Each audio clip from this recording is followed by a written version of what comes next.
आजकल एक video social media पर वायरल हो रहा है। एक स्टेशन पर कांवड़ियों के पास ही कुछ लोग आते हैं और नमाज पढ़ने लगते हैं।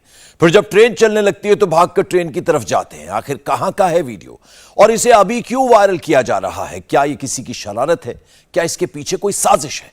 हमने वीडियो की पूरी पड़ताल की है। इस रिपोर्ट को जरा ध्यान से देखिए। प्लेटफॉर्म, ट्रेन और खुलेआम नमाज।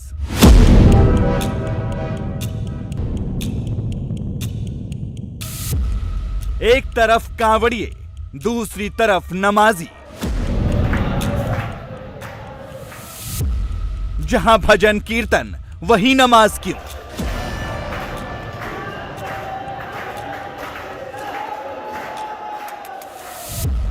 कांवड़ियों की पूजा में खलल की कोशिश। कैमरे में कैद तस्वीरों में एक एक सच। कौन फैलाना चाहता है नफरत की आग? माहौल खराब करने वाला गैंग फिर एक्टिव। वायरल वीडियो का सच आखिर क्या?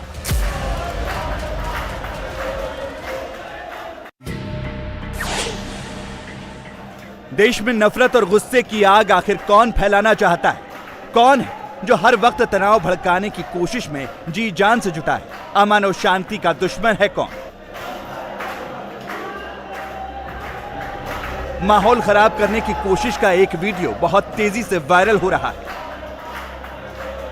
वायरल वीडियो में जो तस्वीर दिखाई दे रही है वो बेहद चौंकाने वाली है। वायरल वीडियो में साफ साफ देखा जा सकता है कि स्टेशन पर ट्रेन खड़ी है। कांवड़िए वहां भजन कीर्तन कर रहे हैं, भोलेनाथ की भक्ति में लीन है। माहौल पूरा भक्तिमय है। इसी बीच कांवड़ियों की टोली के सामने कुछ लोग पहुंचे और कांवड़ियों की टोली के बिल्कुल पास नमाज पढ़ने लगे। सभी कांवड़िए हैरत से नमाजियों को देखने लगते हैं। अब माहौल थोड़ा बदल जाता है। कांवड़िए सोच में पड़ गए कि आखिर ये क्या हो रहा है, क्यों हो रहा है? क्या ये जानबूझकर की गई साजिश तो नहीं है? वायरल वीडियो के बारे में मजबूती से दावा किया जा रहा है कि यह प्रयागराज स्टेशन का है। यहां प्लेटफॉर्म नंबर 1 पर कांवड़िए बाबा भोलेनाथ की भक्ति में लीन थे। प्लेटफॉर्म के इस कॉर्नर का पूरा माहौल भक्तिमय हो गया था। तभी एक ट्रेन आई और उससे कुछ लोग उतरे। उनमें से 7 लोगों ने कांवड़ियों की टोली के सामने चादर बिछाई और नमाज पढ़ना शुरू कर दिया। इस बारे में हमने रेलवे अधिकारियों और पुलिस अफसरों से बात की, लेकिन कोई भी कैमरे पर बोलने को तैयार नहीं। सब चुप हैं, खामोश हैं। सरकारी अधिकारी कह रहे हैं कि अभी कुछ कह नहीं सकते। सब बोलने से कतरा रहे हैं। प्रयागराज में एक के बाद एक 2 वीडियो सामने आए।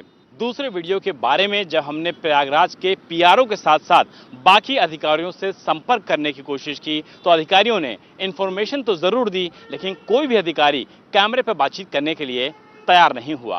प्रयागराज के पुलिस अधिकारियों से भी हमने इस पूरे मामले पर बात करने की कोशिश की, लेकिन मामला चूंकि संवेदनशील है, लिहाजा अधिकारियों ने कैमरे पर बातचीत करने से साफ इनकार कर दिया। इस वायरल वीडियो की हमने पड़ताल की। हम पहुंच गए प्रयागराज स्टेशन के प्लेटफॉर्म नंबर 1 की उसी लोकेशन पर जहां का वायरल वीडियो होने का दावा किया जा रहा है। जांच में हमने पाया कि वायरल वीडियो की लोकेशन और प्लेटफॉर्म नंबर 1 का यह हिस्सा बिल्कुल एक जैसा है। प्लेटफॉर्म नंबर 1 के फुट ब्रिज के नीचे पार्सल घर के सामने का ही यह वायरल वीडियो है।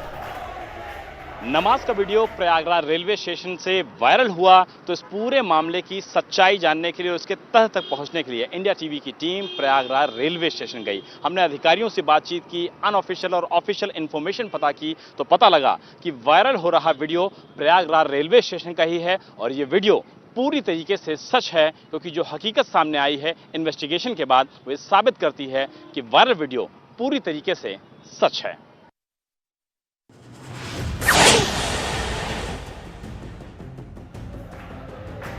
वो 7 लोग ट्रेन से उतरे, कांवड़ियों की मंडली के बिल्कुल पास नमाज पढ़ी और फिर ट्रेन पकड़कर चलते बने। कांवड़िए भी भजन कीर्तन के बाद अपने अपने ठिकानों की ओर बढ़ चले, लेकिन बड़ा सवाल पीछे रह गया। रेलवे स्टेशन पर हुई इस घटना का जिम्मेदार आखिर कौन है? रेल पुलिस और जांच एजेंसियां आखिर खामोश क्यों हैं? जब वीडियो मौजूद है तो फिर जांच करने में कैसी दिक्कत? कुछ दिनों पहले इसी प्रयागराज स्टेशन के वेटिंग रूम में सामूहिक नमाज का मामला सामने आया। उससे पहले लखनऊ के चारबाग स्टेशन पर भी नमाज पढ़ने की घटना हुई। सबसे बड़ी घटना तो लखनऊ के लुलु मॉल में हुई, जहां सामूहिक नमाज पढ़ी गई। जांच के बाद जांच एजेंसियों ने मुहर लगाई कि यह सब कुछ साजिश के साथ अंजाम दिया गया था। उत्तर प्रदेश में योगी आदित्यनाथ के पहली बार सीएम बनने के बाद 2017 से ही लगातार कांवड़ियों पर हेलीकॉप्टर से पुष्प वर्षा की जा रही है। कांवड़ियों का भव्य स्वागत किया जाता है। कांवड़ियों के लिए रोड, बिजली, लाइट और वो हर तरह के इंतजाम योगी सरकार कराती है, जिससे कांवड़ियों की यात्रा मंगलमय बनी रहे। लेकिन प्रयागराज में स्टेशन पर भजन कीर्तन गा रहे कांवड़ियों के सामने नमाज पढ़ने की घटना साबित करती है कि कोई है जो माहौल खराब करने की कोशिश में लगातार जुटा है। पहले यूपी की राजधानी लखनऊ के लुलु मॉल से नमाज पढ़ने का वीडियो वायरल होता है। उसके बाद पता लगता है कि लखनऊ के ही चारबाग रेलवे स्टेशन से नमाज पढ़ने का वीडियो वायरल हुआ है। इसके बाद एक प्रयागराज से 2 वायरल वीडियो सामने आते हैं, जिसमें रेलवे प्लेटफॉर्म और स्टेशन पर नमाज पढ़ने का मामला सामने आता है। सवाल ये उठता है कि इस तरीके से देश में माहौल को कौन खराब करने की कोशिश कर रहा है? इस वीडियोस के पीछे कोई साजिश है या फिर ये इत्तेफाक है? लेकिन सबसे बड़ा सवाल ये उठता है कि ऐसा करके किसी को क्या फायदा मिल रहा है? इसीलिए इस पूरे मामले की जांच उत्तर प्रदेश पुलिस और प्रशासन कर रहा है, लेकिन अब तक ही साफ नहीं हो पाया है कि ये महज संयोग है या फिर कोई एक बड़ा प्रयोग। कैमरामैन राजीव राय के साथ विशाल प्रताप सिंह, इंडिया टीवी, लखनऊ। प्रधानमंत्री ने आज बीजेपी के सभी मुख्यमंत्रियों और सभी उप मुख्यमंत्रियों को बुलाकर लंबी बात की। इनमें सिर्फ काम की बात हुई। 24 तक मोदी अब सिर्फ काम पर फोकस करेंगे। गवर्नेंस मोदी सरकार का थीम वर्ड होगा। बीजेपी की पॉलिटिकल थिंकिंग बदल रही है। बीजेपी के छोटे बड़े सभी नेताओं, विधायकों, सांसदों और मंत्रियों को सुनेंगे तो उनकी बातों में हिंदू मुसलमान कम हो गया है। दरअसल इसका फैसला ऊपर से हुआ है। इस बीच देश में एक और चीज हुई है। हिंदुस्तान में मुसलमानों का कोई एक नेता नहीं है, कोई एक संगठन नहीं है। जमीयत उलेमाए हिंद की साइज को देखते हुए उसे मुसलमानों का सबसे बड़ा संगठन माना जाता है। उसी जमीयत में चाचा मदनी और भतीजा मदनी एक हो चुके हैं। चाचा और भतीजा मिले तो अच्छी बातें हुई, उसमें कोई नेगेटिव थॉट नहीं है। जमीयत की लाइन ओवैसी की लाइन से बिल्कुल अलग है। सवाल है कि क्या मदनी को मोदी कबूल है? प्रधानमंत्री ने मुख्यमंत्रियों से मुलाकात की तो क्या बात की। नरेंद्र मोदी ने बीजेपी के मुख्यमंत्रियों और उप मुख्यमंत्रियों को बुलाया तो क्या क्या समझाया। योगी आदित्यनाथ, शिवराज सिंह चौहान, पुष्कर धामी, मनोहर लाल खट्टर, प्रमोद सावंत, देवेंद्र फडणवीस, बीजेपी के सारे मुख्यमंत्री और सारे उप मुख्यमंत्री दिल्ली आए तो उनकी क्लास मोदी ने ली। खबर एकदम पक्की है, मीटिंग में मोदी का फोकस गवर्नेंस पर रहा। मुख्यमंत्री परिषद की बैठक मोदी गवर्नेंस को बेहतर करने के लिए बुलाते हैं। मोदी ने यह प्रयोग 2014 में शुरू किया, जो 2022 में भी कंटिन्यू हुआ। प्रधानमंत्री इसमें मुख्यमंत्रियों के अनुभव सुनते हैं, मुख्यमंत्रियों से फीडबैक लेते हैं और सरकारी स्कीम्स को और कैसे बेहतर किया जाए उस पर डिस्कशन करते हैं। इन दिनों देश में चर्चा धर्म की है, लेकिन मोदी फोकस शिफ्ट करके विकास की ओर ले जा रहे हैं। दिल्ली में बीजेपी मुख्यमंत्रियों की बैठक को हैदराबाद में हुई बीजेपी राष्ट्रीय कार्यकारिणी की बैठक के कंटिन्यूएशन में समझिए। मोदी ने वहां भी डेवलपमेंट पर फोकस किया था। मोदी ने मुख्यमंत्रियों की बैठक में भी विकास को लक्ष्य बनाया है, लेकिन मोदी के कट्टर पॉलिटिकल हंटर्स कहां बाज आने वाले हैं। मजलिस वाले सीनियर ओवैसी ने फिर से भड़काने वाली पतंग उड़ा दी। मोदी सरकार में जो मिनिस्ट्री ऑफ हाउसिंग और अर्बन अफेयर्स में स्वनिधि एक स्कीम है, जिसमें रेडी पटरी पे दुकान लगाने वाले या स्ट्रीट वेंडर्स को लोन दिया जाता है। 32 लाख लोन जो दिए गए थे इन लोगों को, उसमें से सिर्फ 331 माइनॉरिटीज को दिए गए हैं। 331, 32 लाख में से। तो ये सबका साथ, सबका विकास, सबका विश्वास एक धोखा है।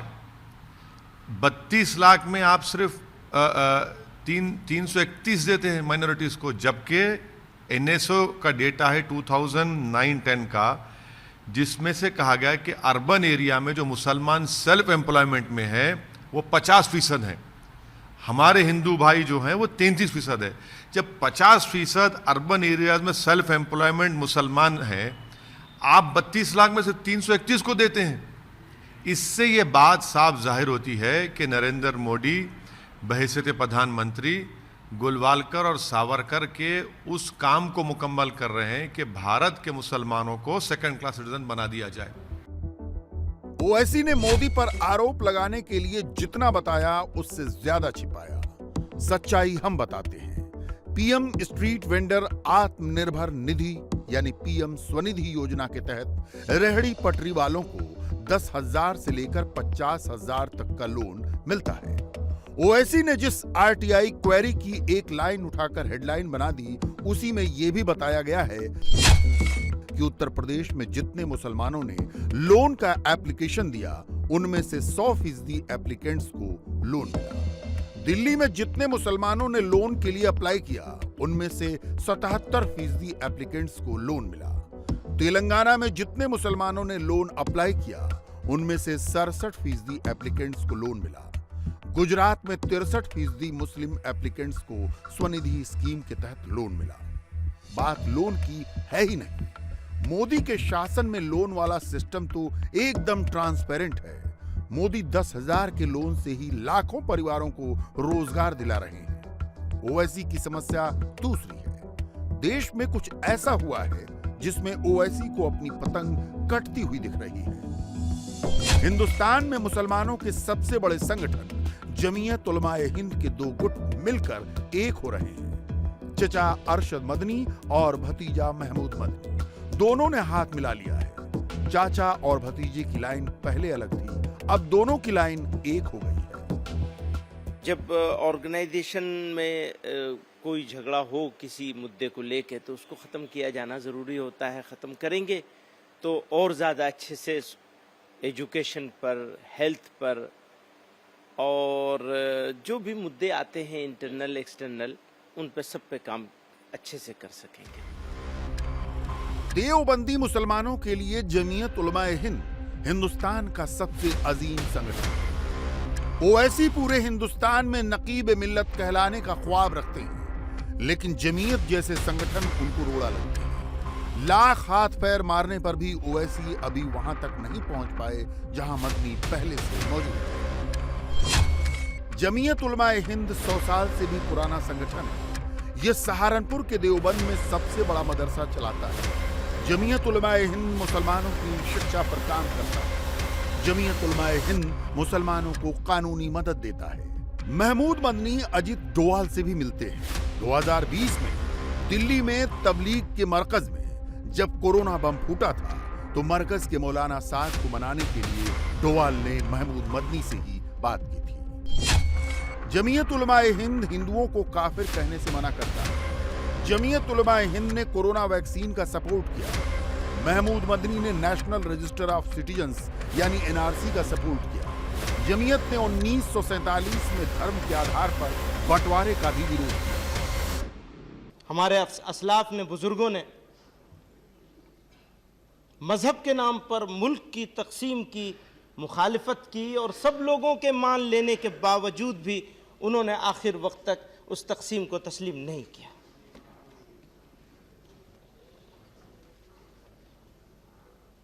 हमें इस बात पर फख्र है, गर्व है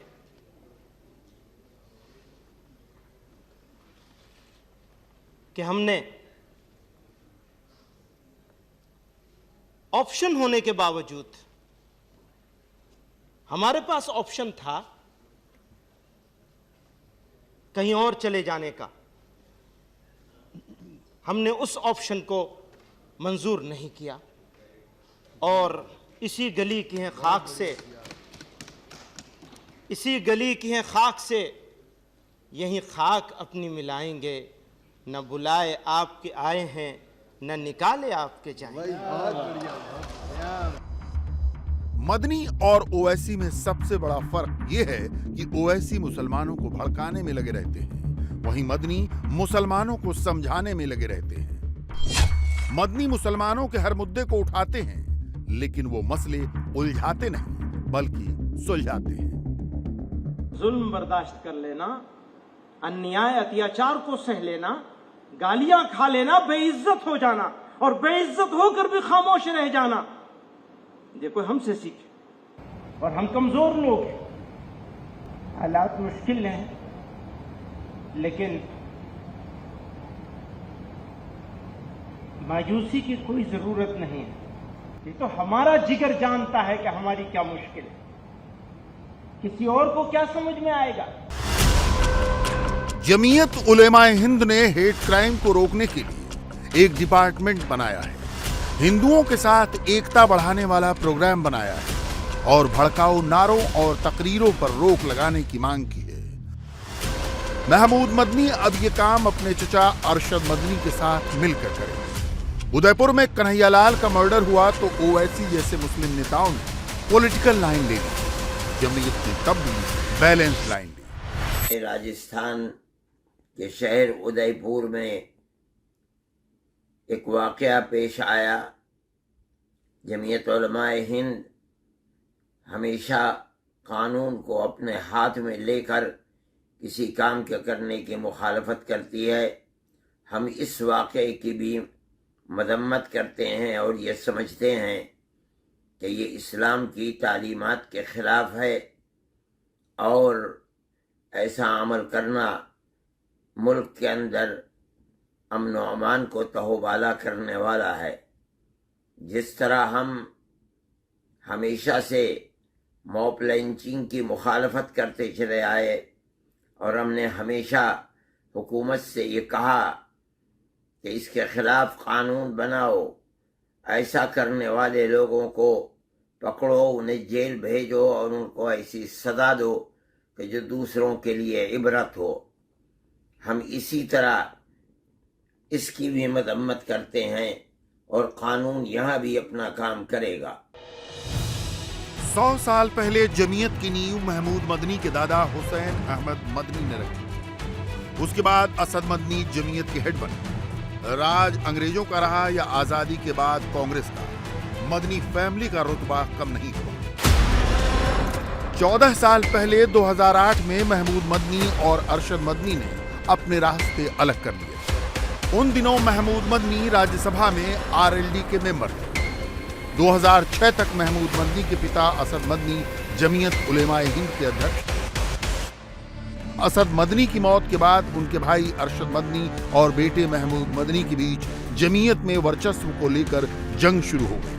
2008 में जमीयत के 2 टुकड़े हो गए। अरशद मदनी और महमूद मदनी दोनों अपने आप को जमीयत उलेमाए हिंद का अध्यक्ष लिखते हैं। इसी साल मई में जब महमूद मदनी देवबंद में जमीयत का जलसा कर रहे थे, तब वहां महमूद मदनी के चचा अरशद मदनी भी आए। भतीजे ने चचा का तहे दिल से स्वागत किया और तभी से संगठन को एक करने की कवायद शुरू हो गई और अब बाकायदा प्रस्ताव पास कर दिया गया। जमीयत उलेमाए हिंद के सभी कार्यकारिणी सदस्यों का इस्तीफा, जमीयत में आमंत्रित विशेष सदस्यों का इस्तीफा, जमीयत के राज्य अध्यक्षों और महासचिवों का इस्तीफा। शुरुआत हो चुकी है। जमीयत उलमाए हिंद अब 2 नहीं बल्कि एक संगठन होगा।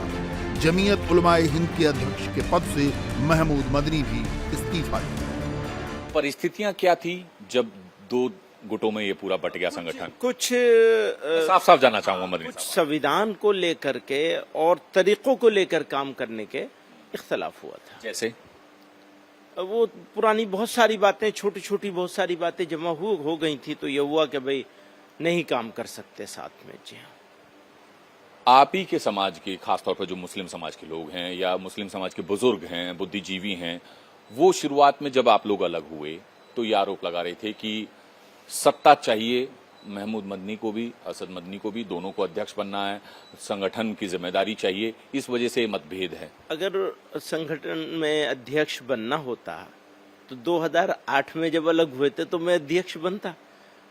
वो तो मौलाना उस्मान साहब अध्यक्ष रहे अभी तक, उनका वो इंतकाल हो गया, ये कोविड में उनकी डेथ हो गई, तो फिर जबरदस्ती मुझे बना लिया गया इतने साल के बाद अभी। और अब ये मर्ज होने की कोशिशें शुरू हुई हैं, तो हम ये कह रहे हैं कि हम स्टेप डाउन करेंगे, हमारी तरफ से ये ऑफर है, किसी और की तरफ से नहीं है। आप हम कह रहे हैं हम स्टेप डाउन करेंगे। जमीयत एक होगी तो सियासत पर भी इसकी गहरी छाप पड़ेगी। देश में 17 करोड़ सुन्नी मुसलमान हैं जो देवबंदी और बरेलवी फिरके में बटे। 17 करोड़ में से 10 करोड़ से ज्यादा मुसलमान देवबंदी। देवबंद उनका सबसे बड़ा सेंटर है और जमीयत सबसे बड़ा संगठन। जमीयत की साइज और उसकी पहुंच को देखते हुए असदुद्दीन ओवैसी की ताकत पहाड़ के नीचे खड़े ऊंट के बराबर है। इसे नंबर में देखेंगे तो ज्यादा समझ में आएगा। देश में 14% से ज्यादा मुसलमान हैं, लेकिन 2019 के चुनाव में ओवैसी की पार्टी को सिर्फ 0.20% वोट। बिहार में 17% मुसलमान हैं, लेकिन ओवैसी की पार्टी को 1.24%। पश्चिम बंगाल में 30% से ज्यादा मुसलमान हैं, लेकिन ओवैसी की पार्टी को 0.02% वोट। यूपी में 19% मुसलमान हैं। 100 सीटों पर खूब प्रचार करने पर भी ओवैसी को 0.43% वोट। नंबर बढ़ाने के लिए ही ओवैसी भड़काऊ मुद्दे पकड़ते हैं। वो मुस्लिम नौजवानों को टारगेट करते हैं, जबकि जमीयत धीरे धीरे चलती है और जमीन पर मजबूती से पैर रखती है। जमीयत पिछले 100 साल से गरीब और पिछड़े मुसलमानों को आगे बढ़ाने में लगी है। हैदराबाद में हुई बीजेपी की राष्ट्रीय कार्यकारिणी में मोदी ने भी यही टारगेट रखा। तो क्या जमीयत मोदी को सपोर्ट करेगी? आज की तारीख में ऐसा कोई ख्याल रखना भी मुश्किल है, लेकिन राजनीति की चाल लंबी होती है, काम आज होता है, असर सालों बाद दिखता है। और राजनीति का तो पुराना उसूल है, यहाँ कुछ भी नामुमकिन नहीं। इंडिया टीवी हर वक्त हर जगह डाउनलोड करने के लिए सर्च करें India TV news Google play store या ऐप स्टोर पर।